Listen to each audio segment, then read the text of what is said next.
আপনারা আলিম ওলামা হয়তো দেখছেন, পাকিস্তানে একজন বড় আলিম আছে মঞ্জুর মিঙ্গল, তো ওনার একটা বয়ান দেখছি কয়দিন আগে, উনি খুব হাসার মজা করেন। এক তাবলিগি ইজতেমায় গেছেন পাকিস্তানে কোথাও, আইসে বৃষ্টি,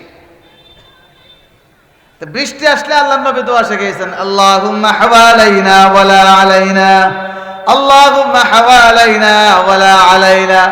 হুজুর বলেন সবাই মিলে এমন ভাবে কান্না কেটে কেটে দোয়া করতেছে, আল্লাহ ইজতেমার এলাকায় বৃষ্টি দিও না, আশপাশে বৃষ্টি দাও, কিন্তু বৃষ্টি আর বন্ধ হয় না। হুজুরকে হঠাৎ করে লক্ষ্য করে দিয়ে কোন এক হাজী সাহেব, উনি তো আলেম মানুষ না, উনি তো পুরা দোয়া তোর পড়তে পারে না, খালি কইতেছে আলাইনা আলাইনা, মানে আল্লাহ বৃষ্টি দাও বৃষ্টি দাও বৃষ্টি দাও। সবাই দোয়া করতেছে আল্লাহ বৃষ্টি দিও না, উনি একজনে খালি কইতেছে আল্লাহুম্মা আলাইনা আল্লাহুম্মা আলাইনা আল্লাহুম্মা আলাইনা, মানে আল্লাহ আমরারে বৃষ্টি দাও আমরারে বৃষ্টি দাও আমরারে বৃষ্টি দাও আমরারে বৃষ্টি দাও। দোয়া উল্টা পাল্টা করলেও অনেক সময় ফলাফল উল্টা পাল্টা হয়ে যায়। স্বপ্নের তাবির উল্টা পাল্টা করলে স্বপ্নের বাস্তবায়ন উল্টা পাল্টা হয়ে যায়। কাজেই যারা বাংলাদেশে আলেম খেদাইবার জন্য উল্টা পাল্টা স্বপ্ন দেখো, তোমাদের হাতে দেশ উল্টা পাল্টা হয়ে যাবে, দুই দিন কিছুই করতে পারবে না। আলেম মাইনাস করে, ফেরেশতারা কয় আল্লাহর নীতি হলো নবী থাকলে আল্লাহ আযাব দেন না, কিন্তু আল্লাহর হুকুম হলো এই এলাকা ধ্বংস করতে হবে। কাজে লূত, আপনি তো আল্লাহর পয়গম্বর, আপনি থাকলে আমরা এলাকা ধ্বংস করতে পারবো না। কাজে আল্লাহর নির্দেশ, রাত শেষ হওয়ার আগেই আপনি এলাকা ছেড়ে চলে যান ইমানদারদেরকে নিয়ে। লূত আলাইহিস সালাম ইমানদারদেরকে সঙ্গে নিয়ে চলে গেছেন। লূত আলাইহিস সালাম চলে যাওয়ার পরে ফেরেশতারা ওই এলাকার জমিনের নিচে এইভাবে হাত ঢুকাইয়া বাজার, ঘর, মার্কেট যা কিছু আছিল খালি উপরে উঠাইতেছে। কিছু কয় না, একটা কিছু কইবেন তো, আর সুবহানাল্লাহ কইবার জায়গা না, এখানে আল্লাহু আকবার কোন উঠাইতেছে। মনে মনে খুব খুশি হয়েছে না, লিফটে উঠছে, একেবারে উপরে উঠাইয়া,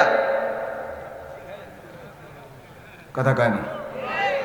খালি এমনি শেষ না তো, এমনি দিয়ে আবার এই যে এমনি প্রেশার দিছে। আমরা হবিগঞ্জের আঞ্চলিক ভাষায় ঝাঁটা দিছে, আপনারা কি কর, প্রেশার দিছে। এক প্রেশারে জমিনের 2000 ফুট নিচে সব শেষ হয়ে গেছে। বলেন তো ফেরেশতা আইছে না কাঁচাগুল্লা লয়ে আইছে? কথা বলে না, কি লিয়ে আইছে? আল্লাহ বলেন, এ মক্কার মানুষ শুনে রাখ, মা নুনাজ্জিলুল মালাইকাতা ইল্লা বিল হক ওয়া মা কানু ইযাম মুনযারিন। আজকে ঠাট্টা করিস আমার নবীর সাথে, ফেরেশতা তোদের কাছে পাঠাবো। আল্লাহ বলেন অসুবিধা নাই, লূত নবীর ইতিহাস পড়ে দেখ, হযরত শুআয়ব আলাইহিস সালামের জাতির ইতিহাস পড়ে দেখ, হুদ আলাইহিস সালামের জাতির ইতিহাস পড়ে দেখ, কারুনের ইতিহাস পড়ে দেখ, তাদের যে অবস্থা হয়েছিল তোদের একই অবস্থা হবে। 2 নম্বর, তারা নবীরে কি কইছিল? কথা বলেন না, কি বলেছিল? পাগল। আল্লাহ এবার সর্বশেষ জবাব দিচ্ছেন, ইন্না নাহনু নাযালনা যিকরা ওয়া ইন্না লাহু লাহাফিজুন। আল্লাহ বলেন, হে মক্কার মুশরিকরা শোন, পাগলের কথা কেউ রেকর্ড করেন আপনারা? পাগলের কথা মোবাইলে রেকর্ড করেন?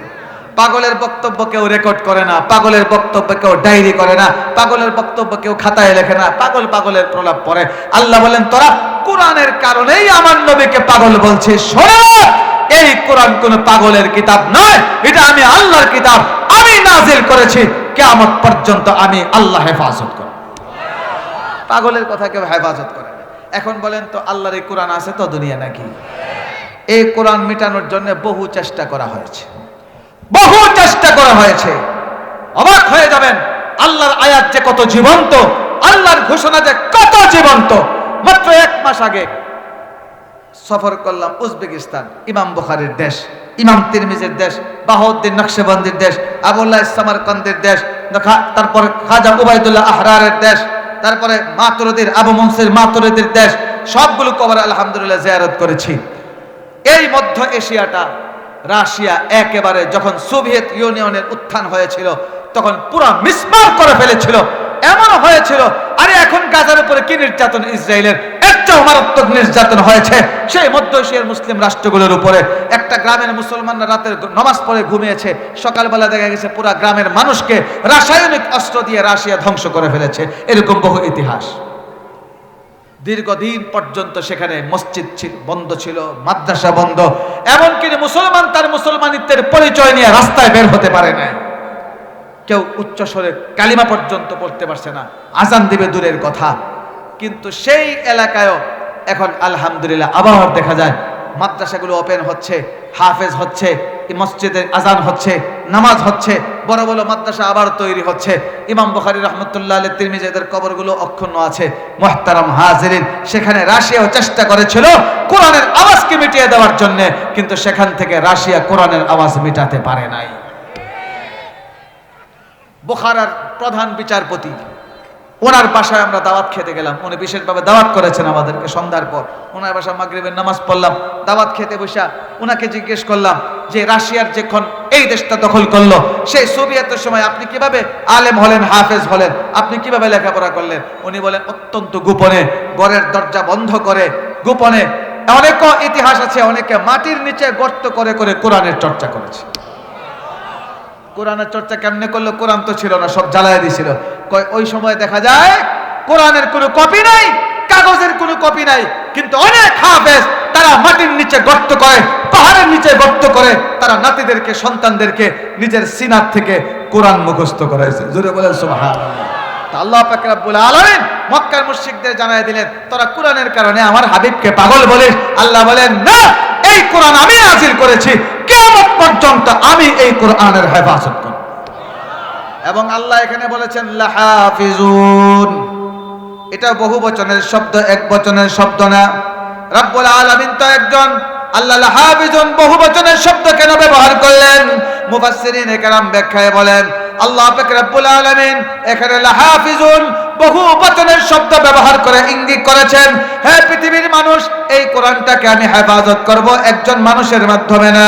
রব্বুল আলামিন বলেন, আমি কোরআন হেফাজত করব সরাসরি আসমান থেকে নাইমা না, আমি এই কোরআন কিয়ামত পর্যন্ত হেফাজত করব আমার তৈরি মানুষদের মধ্য থেকে একজন মানুষদেরকে বাছাই করে, একদল বাচ্চাদের সিনার ভিতরে কোরআন ঢুকাইয়া, একদল যুবকের ভিতরে কোরআন ঢুকাইয়া, একদল নারী এবং যুবতী শিশু বাচ্চাদের ভিতরে সিনার ভিতরে কোরআন ঢুকাইয়া আমি আল্লাহ মানুষদের মাধ্যমে কিয়ামত পর্যন্ত কোরআনের হেফাজত করব। মুহতারাম হাজিরিন, বলেন কোরআন আছে? একটু বেশ কমে গেছে। এখানতে কইছে, ফিসারেরা কইছে না, হেরার কাছে এটা বিশ্বাস হয়েছে। বলেন নবীর সময় যে কোরআন, এটা এখন নাই? হ্যাঁ, লৌহে মাহফুজে যে কোরআন ছিল, নবীর জামানায় যে কোরআন ছিল, খুলাফায়ে রাশিদিনের জামানায় যে কোরআন ছিল, তাবেঈনদের জামানায় যে কোরআন ছিল, মুহাদ্দিসিন আইম্মায়ে মুজতাহিদিনদের জামানায় যে কোরআন ছিল, আজও হুবহু সেই কোরআন আছে, কিয়ামত পর্যন্ত এই কোরআন থাকবে। কেউ মিটাতে পারবে না, কেউ মিটাতে পারবে না।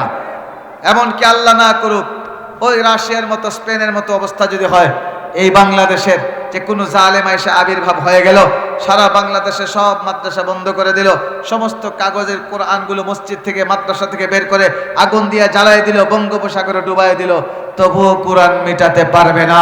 কাগজের কোরআন জ্বালায় দেবে। শুধু আপনাদের কিশোরগঞ্জ জেলা থেকে লক্ষ লক্ষ বাচ্চা দাঁড়ায়া জালেমদের সামনে আঙ্গুল উঁচু করে বলবে, ওই জালেম, তুই কাগজের কোরআন জ্বালাইতে পারছিস, আমাদের সিনার কোরআন জ্বালাইতে পারবি না। সিনার ভিতরে কোরআন ঢুকায়া যে সমস্ত মুজাহিদিনরা কোরআনের হেফাজত করে, এই হাফেজরা তৈরি হয়। কথা বলেন, কোথায় কোথায় কোথায়? এই মাদ্রাসায়। ভাইয়েরা আমার, আল্লাহর নবী বলছেন হাফেজদের মর্যাদা কত।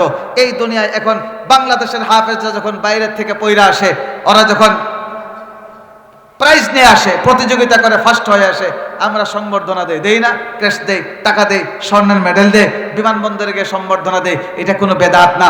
আল্লাহ নিজে হাফেজদেরকে হাসরের মাঠে সম্বর্ধনা দিবেন। কথা বলে না? কাকে সম্বর্ধনা দেবেন?